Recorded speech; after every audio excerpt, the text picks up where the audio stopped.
Hello বন্ধুরা, সবাই কেমন আছো? আশা করি সবাই ভালো আছো, সুস্থ আছো। তো আবার একটি চলে এসেছি নতুন রেসিপি নিয়ে। আজকের রেসিপিটা হচ্ছে পেঁপে ছেঁচকি।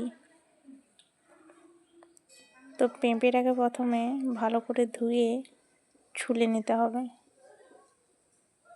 বেশ ভালো করে ছুলে নেওয়ার পরে কেটে নিতে হবে টুকরো টুকরো করে। পেঁপের বিচিগুলো ফেলে দিতে হবে। সুন্দর করে কুচো কুচো করে জলের মধ্যে দিয়ে দিতে হবে।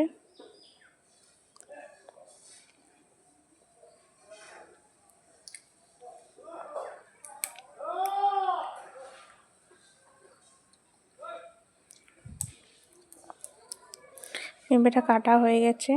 এরপর পেঁপেটা ভালো জল দিয়ে ধুয়ে নেওয়ার পরে কড়াইতে দিয়ে দিতে হবে সেদ্ধ করার জন্য।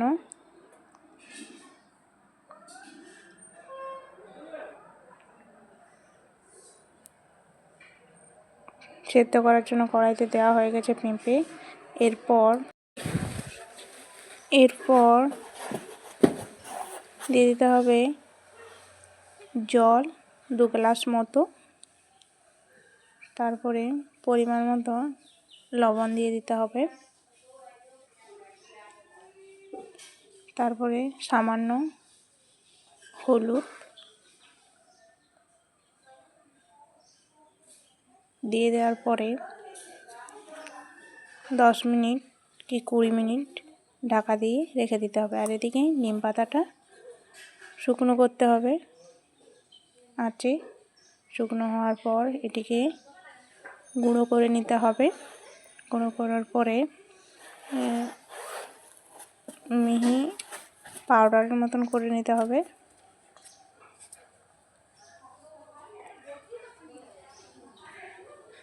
ভালোভাবে যেন পাউডারের মতন হয় নিম পাতাটা। আর এদিকে ছেঁচকির জন্য লঙ্কা ও রসুন ও নিম পাতার গুঁড়ো তৈরি। আর এদিকে পেঁপেটা সিদ্ধ হয়ে এসছে। আরও কিছুটাক্ষণ সিদ্ধ হতে সময় লাগবে। তো আবার 10 মিনিট মতো ঢাকা দিয়ে রেখে দিলাম। এরপর পেঁপেটা 10 মিনিট পর ফিরে এলাম। তো পেঁপেটা হয়ে গেছে। এরপরে পেঁপেটাকে নামিয়ে নিতে হবে।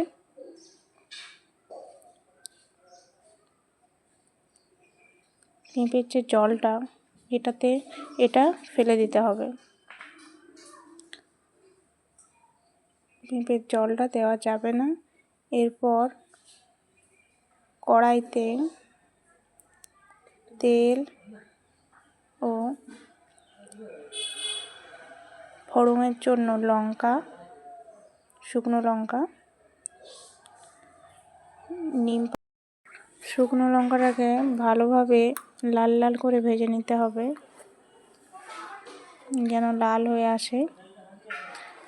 লাল হয়ে আসার পরেই এর মধ্যে দিয়ে দিতে হবে নিম পাতার যে গুঁড়ো করে রাখা ওই পাউডারটা দিয়ে দিতে হবে। নিম পাতার গুঁড়োটা ভালোভাবে লাল করে ভাজতে হবে। নিম পাতার গুঁড়োটা লাল করে না ভাজলে খেতে ভালো লাগবে না ছেঁচকিটা। তারপর দিয়ে দিতে হবে রসুনটাও লাল লাল করে ভেজে নিতে হবে ঠিক মতো। সবগুলো যখন লাল লাল হয়ে আসবে তখন এর মধ্যে দিয়ে দিতে হবে সেদ্ধ করে রাখা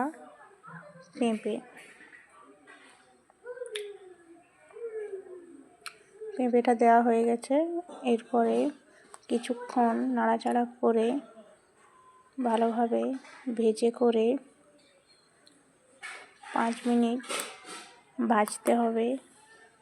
এভাবে যেন শুকনো লঙ্কা ও থেঁতো করে রাখা রসুন আর নিম পাতার গুঁড়োটা যেন ঠিকভাবে পেঁপের গায়ে লেগে যায়।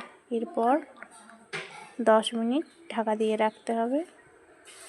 10 মিনিট পর ঢাকা খুলে দেখতে হবে যেন কড়াইয়ের মধ্যে না লেগে যায়।